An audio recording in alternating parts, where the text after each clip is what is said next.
আসসালামু আলাইকুম, কেমন আছেন সবাই? চলে এলাম নতুন আর একটা ব্লগ নিয়ে।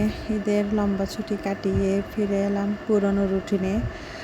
সকালবেলা ভোরে ভোরে চলে যাচ্ছি বাচ্চাকে নিয়ে স্কুলে। আশেপাশের পরিবেশটা খুব সুন্দর, আজকের আকাশটা মেঘলা হয়ে আছে। আর সকালবেলার দিকে গাড়িতে জ্যাম থাকে না, রাস্তাঘাটগুলো ফাঁকা, চারপাশটা দেখতে খুব ভালো লাগতেছে। তো চিন্তা করলাম অনেক দিন ছুটি কাটিয়ে আজকে বাচ্চাকে নিয়ে বের হয়ে গেছি স্কুলে। অনেক দিন ছুটি কাটানোর পরে অলসতাটা রয়ে গেছে, এতদিন তো একদম বিন্দাস ছিলাম। বাট এখন স্কুলের লাইফটা শুরু হয়ে গেছে, পুরনো রুটিন। আসার সময় কিছু হালকা পাতলা শপিং করে নিয়ে আসছি, ঘরে কিছু বাজার দরকার ছিল, ওগুলো করে নিয়ে আসছি। কার কেমন যাচ্ছে আশা করি বলবেন। আমরা ছুটিতে অনেক জায়গায় বেড়াইছি, আলহামদুলিল্লাহ, সুস্থ সুন্দরভাবে ভালোভাবে। ওগুলো শেয়ার করব আপনাদের সাথে পার্ট বাই পার্ট। আর আসার সময় গাছের কাঁঠাল নিয়ে আসছি, কাঁঠালটা একটু পাকার কারণে এখন খুবই মিষ্টি। তো এখন ভেঙে আমার গুণাগুলো সবগুলো খোসাগুলো খাওয়াগুলো বের করতেছে। আর বাকি এদিক দিয়ে দেখা যাচ্ছে কি, যেহেতু দুপুরের টাইম হচ্ছে, তো পাট শাক, জানি না পাট শাক কার কেমন লাগে। আমার বরাবরই ভালো লাগে, বাট অনেকেই খুব বেশি পছন্দ করে। আমি খাই না জানা, বাট আমি অত বেশি ডাইহার্ট ফ্যান না। আমাদের বাসায় কয়েকজন আছে, তাদের খুব ভালো লাগে। তো এগুলো ভালো করে পরিষ্কার করে নিচ্ছি। আর শাকগুলো খুব ভালো পড়ছে, এগুলো তরতাজা। আর পাট শাকটা বেসিক্যালি আমরা তো সবাই একটু হালকা ঝোলের মতো করে রান্না করি, যেটা গরম ভাত দিয়ে খুবই মজা লাগে। আর পাট শাকটা আম্মুই রান্না করতেছিল, আম্মুর হাতের পাট শাকটা অসাধারণ হয়। তো সব কিছু মিলে আসে চলতেছে। লাইফটা তো এমনই, আজকে ভালো কালকে এমনই চলতে হবে। জীবন তো জীবনের নিজের আপন গতিতে চলতে থাকে। কার কেমন যাচ্ছে সবাই দেখলাম এবার কোরবানি ঈদের ছুটিতে বিভিন্ন জায়গায় গেছে। সবাই সবার মতো করে ঘুরছে, পরিবার নিয়ে আনন্দ করছে, দেখে ভালো লাগতেছে। আমি বেশ কয়েকজন আপুর ব্লগ দেখলাম। আমার মতো ফটিকছড়িতেও গেছে দেখলাম আপু, সৌদি আপুটা। আসলে আপুটার নাম জানি না, নামটা জানলে হয়তো ভালো হইতো। দেখি আপুর লাইভে গিয়ে জিজ্ঞাসা করব নামটা কি। উনিও দেখলাম ফটিকছড়িতে গেছে, আমরাও ফটিকছড়িতে গেছিলাম।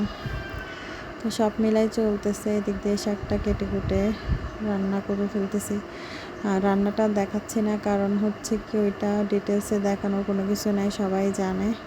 আর যারা জানে না তারা আমাকে সুন্দর করে একটা কমেন্টস করবেন, জানার থাকলে, তারপর নেক্সট টাইম হয়তো আবার শেয়ার করব।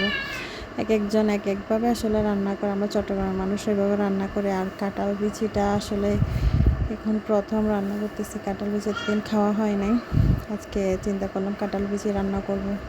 তো বাড়ি থেকে আসার সময় কাঁঠাল বিচি সেগুলো পরিষ্কার করে ধুয়ে কেটে নিয়ে আসছিলাম, এখানে এনে রান্না করতেছি।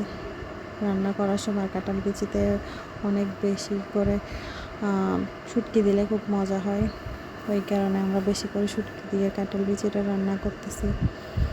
আর যেটা বলতেছিলাম, আসলে সব কিছু আসলে গ্রামের মধ্যে অন্যরকম একটা ভালো লাগা কাজ করে যখন গ্রামে যাই। ওখানে সব কিছু আপনার তরতাজা পাওয়া যায়, শহরেও পাওয়া যায়, বাট তারপরে কেমন যেন একটু অন্যরকম লাগে।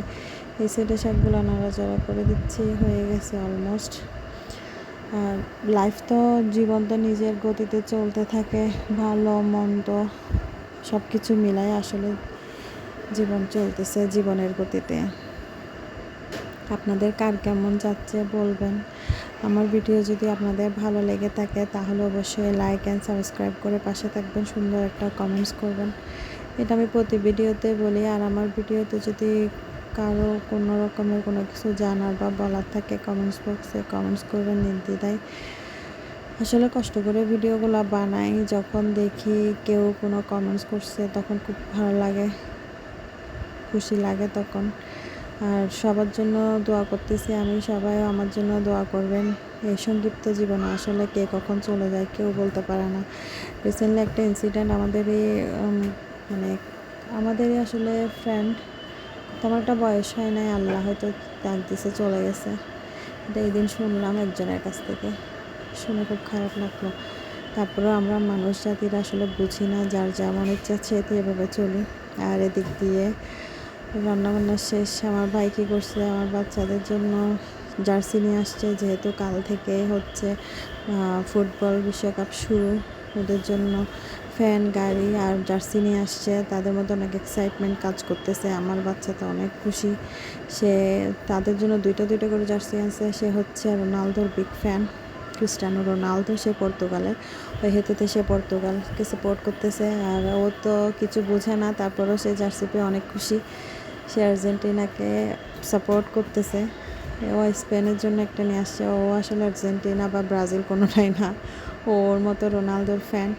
আর বাচ্চাদের খুনসুটিগুলো আসলে খুবই মজা লাগতেছে। ছোটোবেলায় আমরাও কিছু বুঝতাম না, কিন্তু সবার তালে তাল মিলিয়ে আমরাও হয়তো বা গোল হইলে বা ক্রিকেটের মধ্যে সিক্স মারলে বড়রা যখন লাফায় উঠতো বা চিল্লাফাল্লা করতো, ভালো লাগতো।